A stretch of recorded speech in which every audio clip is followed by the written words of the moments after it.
vacuna, te inyectan un chip, un microchip, sí, de esos chiquitos, te van siguiendo todo, tienen todos tus datos, que te gusta, que no, las hamburguesas, todo, que haces todo, hasta tus redes. ¿Tienes TikTok? El TikTok, lo que todo, ese lo mandan de allá y te van a seguir todo, ni te la pongas.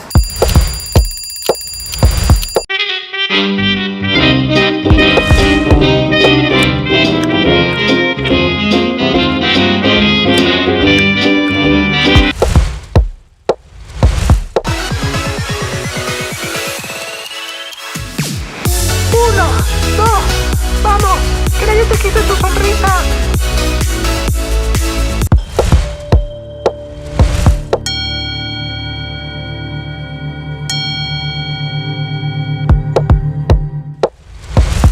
Pues sí te entiendo, la verdad. Yo también he estado pensando qué hacer y todo, pero hay que ver el lado positivo. Yo hoy me levanté temprano, dije me voy a bañar temprano, me voy a pintar, me voy a peinar, pues para qué estar en la sala viendo Netflix. No, pues no, ni te pintes, apaga la camarita del Zoom, ahí le picas y nadie te ve. Hasta pensé en leer un libro, digo, no lo he hecho, pero pues tiempo hay. Ya hasta hice mi canal de YouTube que tanto te dije que quería hacer.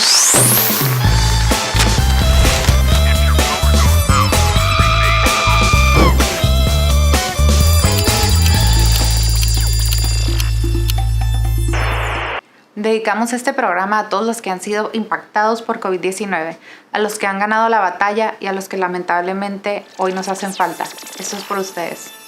Tenía los síntomas, me hice la prueba y salí positiva. Como todos, yo pensaba que ya me había dado COVID, pero al momento de tener la enfermedad pensé, pues no tenía nada que ver. Entonces lo primero que hice fue marcarle a un doctor y preguntarle mis principales dudas, temores, miedos, mis papás, mis hermanos, mi familia, a quién iba a contagiar, a quién no iba a contagiar, todos los cuidados que tenía que tener. Se me hizo una experiencia muy difícil, sin embargo creo que fueron tiempos de resiliencia tanto para mí como para mi familia y espero que para mi círculo cercano. Creo que el COVID es un tema demasiado serio que merece todo nuestro respeto. Por eso, aparte de las risas y las bromas, tratando de aliviar un poquito estos tiempos difíciles, contamos con la presencia del doctor José Manuel Mier, quien es egresado de la Universidad Nacional Autónoma de México, realizó su subespecialidad de cirugía torácica en Madrid, estudió su doctorado de medicina y cirugía en la Universidad de Alcalá de Henares en España, cuenta con estudios de posgrado de Harvard, Universidad del Sur, París, Bérgamo, Italia y robótica en Atlanta. El doctor Mier actualmente es director del Instituto de Cirugía Torácica Mínimamente Invasiva del Hospital Ángeles Lomas y coordinador de la Clínica de Cáncer de Pulmón del Centro Oncológico del Este Hospital y es médico staff de cirugía de tórax del Hospital ABC en la Ciudad de México. Bienvenido, doctor.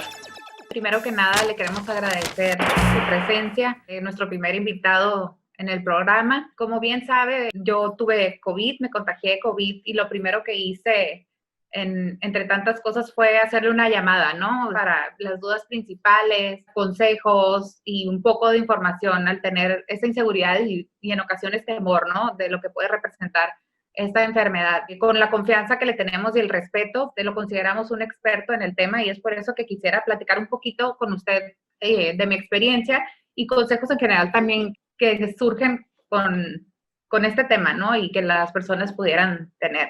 Claro que sí, con mucho gusto. Bueno, pues estamos hoy aquí en este primer programa que seguramente va a ser un exitazo. Y la verdad es que sí, pues las dudas que surgen con esta enfermedad, como ustedes saben, pues es una enfermedad nueva de la que hemos estado aprendiendo durante los últimos meses, incluso los médicos, y por lo tanto, pues el miedo a lo desconocido es lo que más incertidumbre genera y lo que más temor le da a los pacientes. Entonces, en la medida de lo posible y de acuerdo a cómo hemos ido aprendiendo nosotros en estos meses, pues vamos resolviendo dudas y apoyando a nuestros pacientes, ¿no? Doctor, lo que le había contado incluso en la llamada fue que muchas veces consideramos que tenemos todos los cuidados, ¿no? Yo incluso yo decía, pero ¿cómo si yo no salía? Yo desinfectaba todo, no salía de mi cuarto, etcétera.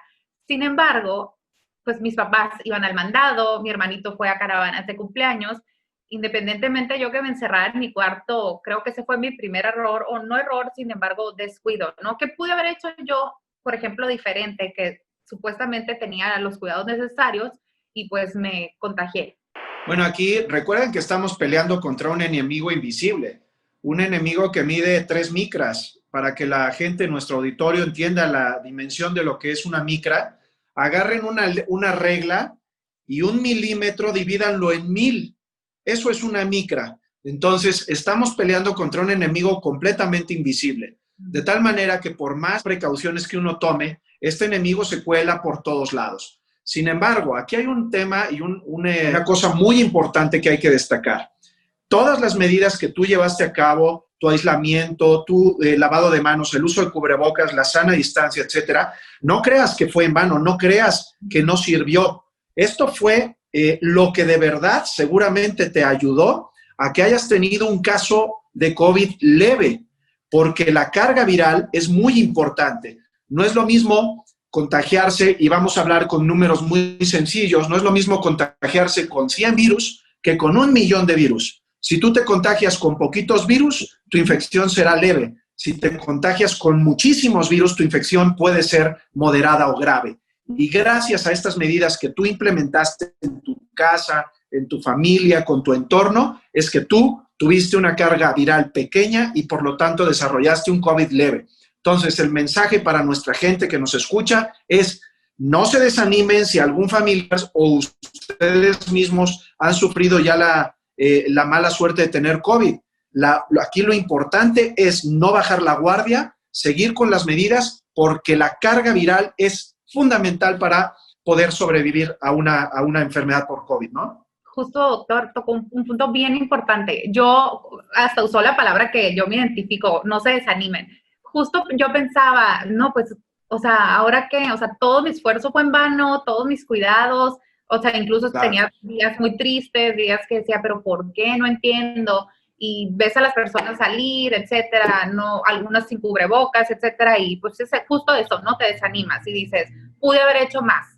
Pero un punto que yo no lo había pensado es que por eso el virus tal vez no evolucionó tanto al grado de, pues, de complicarse, ¿no? Creo que es muy importante eso de no bajar la guardia y seguir cuidándonos, ¿no? A pesar de Claro. que cuidados o no, ayudó los cuidados. Aquí tenemos dos variables muy importantes, que es la cantidad de virus que va a penetrar en el sujeto enfermo y nuestro sujeto, las condiciones generales de nuestro sujeto enfermo. Como ya bien sabemos, no es lo mismo que se infecte un muchacho de 20 años, sano, deportista, que no tiene ningún problema, a un sujeto de 55, 60 años, gordito, diabético, hipertenso. Entonces, son dos pilares muy importantes que cuando se mezclan es cuando nos va a dar la severidad de un cuadro. Si tú tienes una gran carga viral con un sujeto con con muchos factores de riesgo, pues probablemente se va a desencadenar un cuadro moderado o grave. En cambio, si ustedes se cuidan mucho, están más o menos sanos o tienen alguna enfermedad que no está descontrolada, por ejemplo, diabetes, pero controlada, hipertensión, pero controlada, cierto grado de sobrepeso, pero no estar obeso, ¿sí? Si tú tienes esas condiciones, te cuidas y la carga viral que penetra en tu organismo es leve, pues muy probablemente vas a pertenecer a ese 80% de contagiados que tenemos que desarrollan un cuadro leve, que cursan con pocos síntomas o incluso con ningún síntoma y que 15 o 20 días después están completamente recuperados. Claro. Por ejemplo, yo creo que lo viví muy de cerca y mi núcleo familiar, ¿no? En este caso, mis papás se enfermaron, mi hermanito y yo. Mis papás, yo los veía súper bien, o sea, mi mamá seguía activa, o sea, un poco desanimados, pero pues con su vida normal. Mi hermanito enfermo, pero pues con actitud. Y creo que de todos ellos la peor fui yo. O sea, yo estuve del quinto al séptimo día, no me podía ni parar de la cama, o sea, ellos les dolían el cuerpo y yo no podía, decía, ¿qué está pasando? O sea, yo no podía ni levantarme de la cama, o sea, no podía ni revisar el celular y duré 3 días así. Yo decía, ¿por qué mis papás no? O sea, me daba gusto, ¿no? Yo, mi mayor preocupación son mis papás porque son personas mayores y mi hermanito sí lo veía enfermo, pero pues activo, tenía su vida más o menos normal dentro de la casa y lo que se podía, pero viví mucho esa diferencia, ¿no? Entonces creo que también el ánimo tiene que ver, pero yo decía, o estoy de ánimo bajo por la enfermedad o yo solita estoy haciendo que esto suceda, ¿no? Entonces, mira, muy... acabas Ajá. de tocar un tema importantísimo. Yo llevo 20 años dedicándome al cáncer les digo a mis pacientes y a los familiares de mi paciente que yo no trato enfermedades, yo trato enfermos. Y cuando tú tienes un enfermo delante de ti, tienes que evidentemente identificar cuál es su enfermedad, cuál va a ser su mejor tratamiento, si es quimioterapia, radioterapia, cirugía o una combinación de todas. Pero eso no es todo. El todo es el paciente completo, el entorno que lo rodea, el medio, el entorno familiar, su entorno laboral, dónde vive, qué aspiraciones tiene, qué preocupaciones tiene, porque esto es muy importante, porque esto acaba influyendo directamente en lo que tú acabas de decir, en el estado de ánimo. Nosotros sabemos perfectamente y está científicamente demostrado desde hace años que cuando tenemos dos enfermos iguales, idénticos, y tenemos a uno deprimido y a uno que no lo está, siempre le va a ir peor al que está deprimido. Entonces, lo que acabas de decir es así. Si tú tienes la enfermedad, afróntala con actitud, afróntala con ánimo, con iniciativa positiva, porque sin duda el COVID deprimido y el COVID que no lo está, se recupera antes el que no está deprimido, sin ninguna duda. Aparte de eso, ¿qué pude haber hecho diferente ya teniendo COVID? Aparte del cubrebocas, incluso en mi casa, lavarnos las manos, vitaminas, las medicinas, el ánimo. ¿Qué recomienda usted o qué es lo principal? Bueno, aquí es muy importante transmitirle a la comunidad un mensaje, sí de cuidados, por supuesto, pero también de calma. Recordemos los números. Los pacientes con COVID, del 100% de enfermos con COVID, sabemos que el 80% van a ser casos leves, que con muy poquitos cuidados, con descanso en casa, buena alimentación, quizás paracetamol, van a salir adelante. Solamente el 15% van a ser moderados y el 5% van a ser graves. Entonces, primer mensaje, calma. Cuando ustedes sientan estos síntomas o ya les entregaron sus resultados y son positivos, calma. 80% les va a ir muy bien.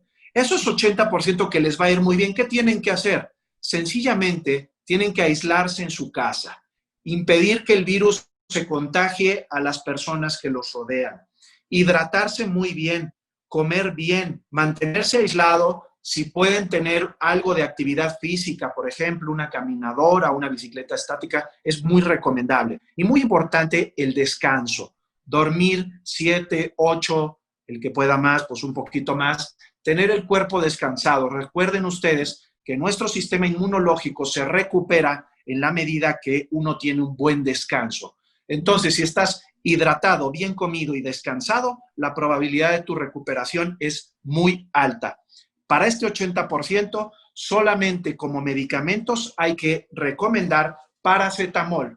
Paracetamol, 1 gramo cada 6 horas para los adultos. Estoy cansado y preocupado porque durante los últimos 6 meses estoy viendo infinidad de recetas, incluso de colegas médicos, pero mal recetados. Incluso el gobierno federal ya emitió una lista de medicamentos prohibidos para los COVID leves. Y entre ellos quiero ser muy claro, estamos viendo acitromicina, ivermectina, una serie de medicamentos que están ya no solo no indicados, sino que están contraindicados porque sus efectos secundarios pueden ser deleterios, mucho peores que incluso la propia enfermedad. Entonces, si tienen COVID leve, aíslense, 0 medicamentos excepto paracetamol y listo.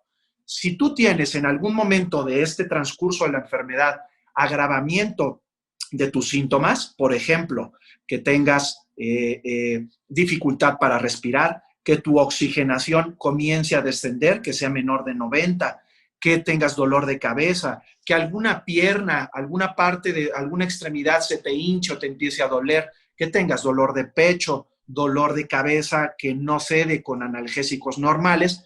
Estos ya son síntomas y signos de enfermedad moderada. Estos sujetos deben de ser valorados en una unidad hospitalaria.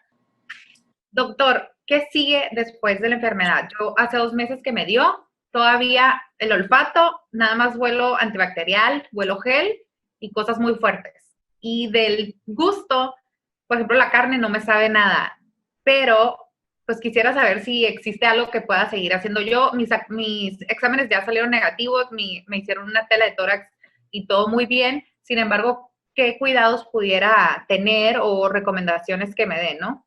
Claro. Mira, la mayoría, como insisto, la mayoría de los pacientes contagiados van a ser leves y la mayoría de ellos van a dejar ninguna o muy poquitas secuelas. Alguna de las secuelas leves, como la que tú comentas en este momento, es pues el retardo en la recuperación del gusto y del olfato. Recuerden que el virus entra por vía respiratoria y el primer órgano que afecta son los pulmones, pero una vez que entra en el cuerpo se esparce y afecta todos los órganos y sistemas de nuestro cuerpo. El que tú hayas perdido el olfato y el gusto es clara muestra de afección neurológica, afecta también el sistema nervioso central. Entonces, lo lógico y lo esperable es que en las siguientes semanas, quizás entre 3 y 6 semanas después, tú debes de estar recuperando tu olfato y el gusto. ¿Por qué? Porque el sistema nervioso tiene un periodo de reparación suficiente para que en estas semanas tú recuperes toda la función. Y siguiendo con el tema de post-COVID, de lo que mencionábamos del ánimo, etcétera, yo creo que es importante después de estar encerrados totalmente, con todo el respeto al sector médico de salud, ya encontrar un equilibrio, ¿no? Que también es importante la salud mental y un poco más realizar diversas actividades que ahorita ya se están viendo un poco más salidas de gente, algunas aperturas de restaurantes, etcétera. Recomendaciones si yo quisiera hacer un viaje con amigas o irme un fin de semana con 4 o 5 amigas, ¿cuáles serían las principales recomendaciones? Aparte de esto, ¿no? La reapertura de los negocios, de restaurantes, bares, centros comerciales ya se está dando en todo el país. Entonces, ¿cuáles son las recomendaciones? Sin ninguna duda, nosotros no debemos de bajar la guardia. Este es un problema que no se ha terminado. Claro. ¿Qué podemos hacer? Si quieren salir a un restaurante, bueno, ir a un restaurante implica que veamos ese restaurante previamente si cumple o no con las medidas de recomendación, con el espacio entre mesas, si han implementado un filtro sanitario de acceso, si te ofrecen gel hidroalcohólico, si te toman la oxigenación y la temperatura a la entrada, si guardan la distancia entre mesas, si limitan el número de comensales en una sola mesa. Todo eso es muy importante. Escojan bien su restaurante. Si el personal que los va a atender trae cubrebocas, trae careta, esto todo es muy importante. Yo lo que les recomiendo es eso, que extremen las medidas a la hora de ir a un restaurante.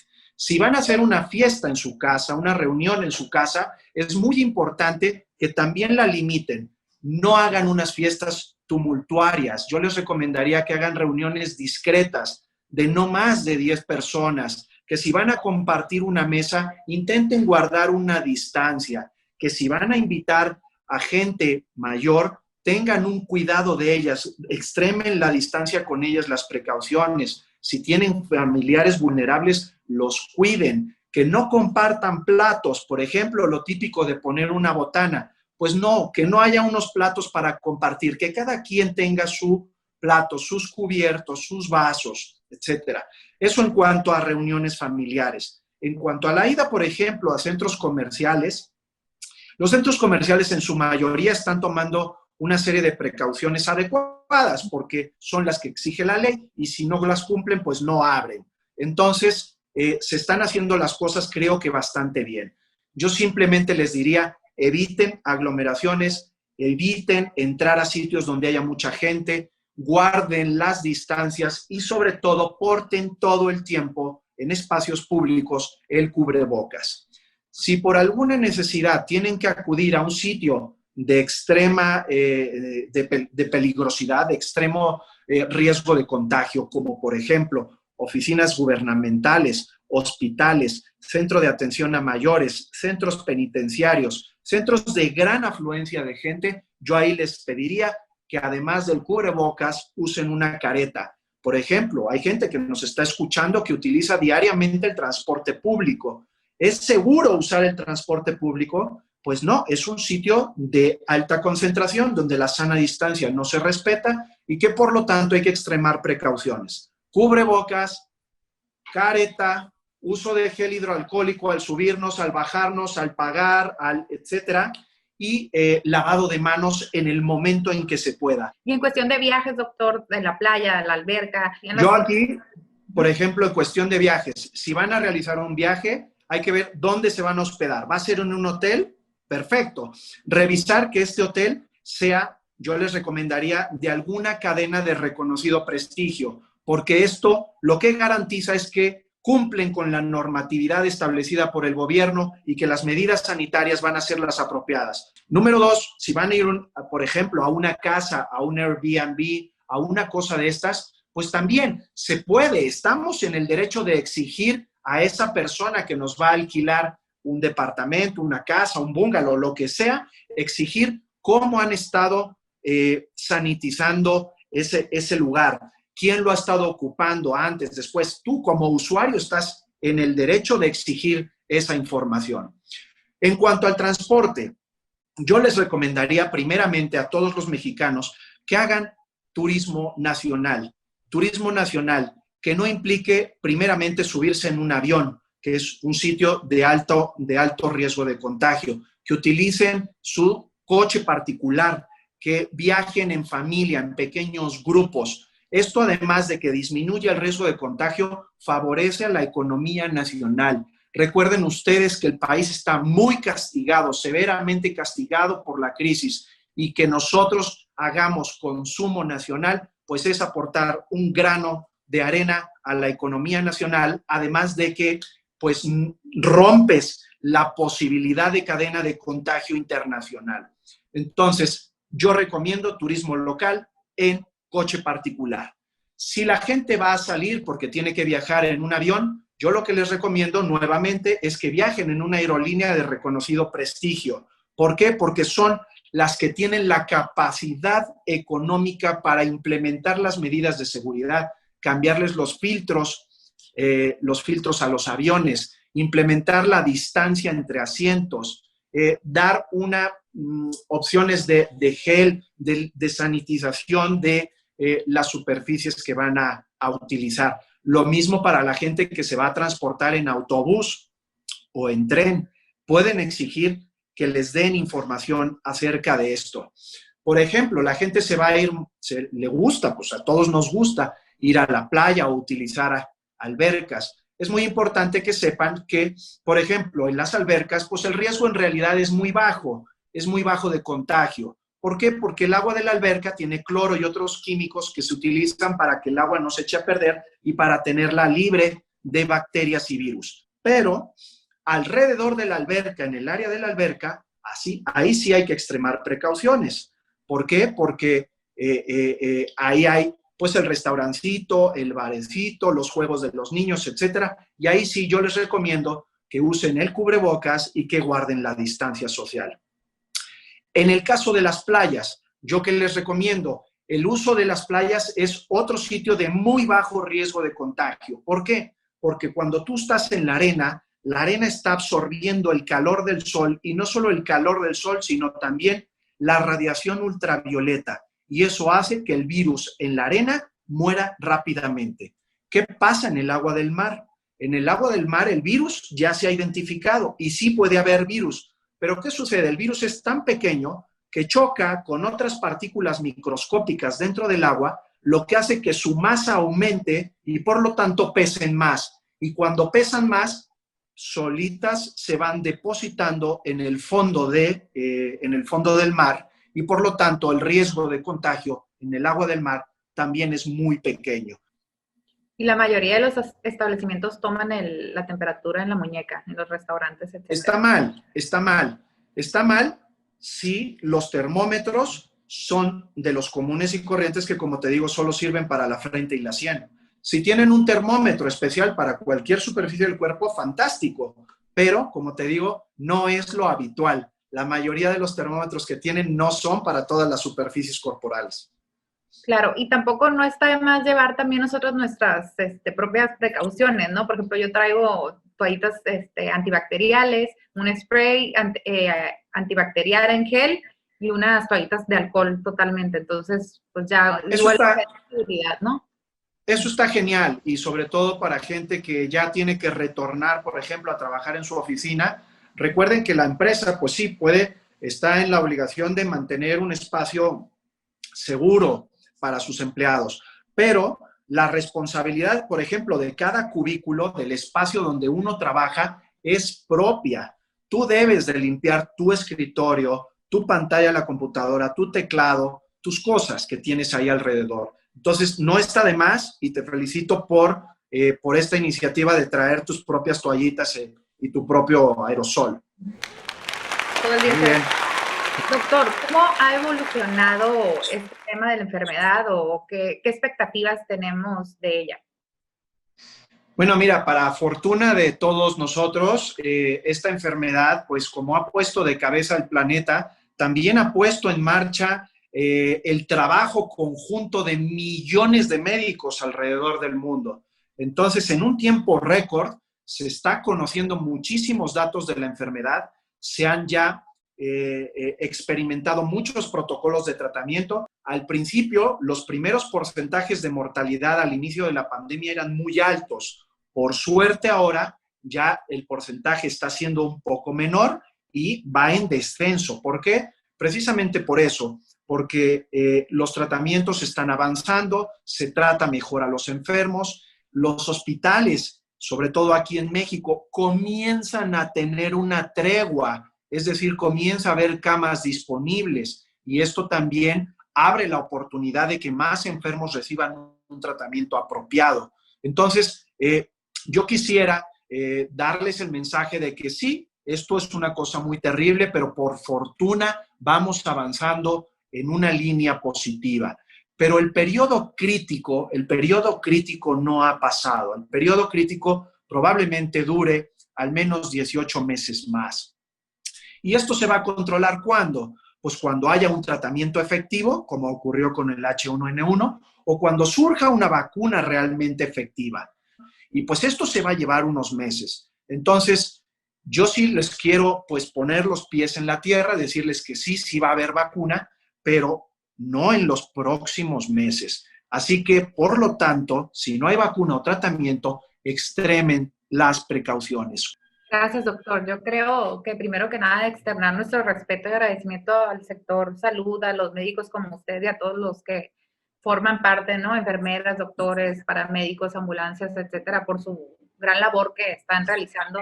También los ciudadanos, ¿no? Nosotros mismos que ponemos nuestro granito de arena al cuidarnos. Creo, con estas dudas que tenía yo y esta información que nos da, me da un poco más de tranquilidad, ¿no? Que, como lo menciona, se ha evolucionado los conocimientos de la enfermedad y se han encontrado nuevas maneras de sobrellevar esto, ¿no? Sin duda, y ahora que mencionaste este reconocimiento de tu parte hacia el sector sanitario, yo quisiera decir que sí, el sector sanitario estamos en el ojo del huracán, pero yo quisiera ampliar este reconocimiento a muchos sectores de la población que tampoco pararon durante estos meses de confinamiento. Y quiero referirme en especial, por ejemplo, a los trabajadores del transporte público, a la gente a los transportistas que han llevado la comida, la bebida de una ciudad a otra, que han hecho que no se pare la cadena de suministro. También hacer un reconocimiento a las fuerzas de seguridad que tampoco han detenido su actividad, a la gente que limpia, a los limpiadores de la calle, a la gente que trabaja en la limpieza pública. Hay muchos sectores, no solo el sanitario, que no han detenido sus actividades y el reconocimiento debe de ser unánimemente para todos. Sin duda, son tiempos de resiliencia, de solidaridad y de unión, ¿no? Creo que esto también nos ayuda a fortalecernos y a que se vea el cariño y el amor que existen tanto en todas esas profesiones como en general, ¿no? En las personas y sin duda tiempos muy importantes para nosotros, sin embargo que vamos poco a poco saliendo adelante y saldremos adelante. Así va a ser, que no te quepa la más mínima duda. México es un país por definición resiliente. Se ha sobrepuesto a todas las adversidades que le han sucedido desde hace 500 años. México va a salir adelante, gracias a su gente. Gracias, doctor. Gracias por esta valiosa información. Me quedo muy feliz y contenta y esperemos verlo seguido por el programa, ¿no? También con diferentes temas también ya. Pero muchas gracias.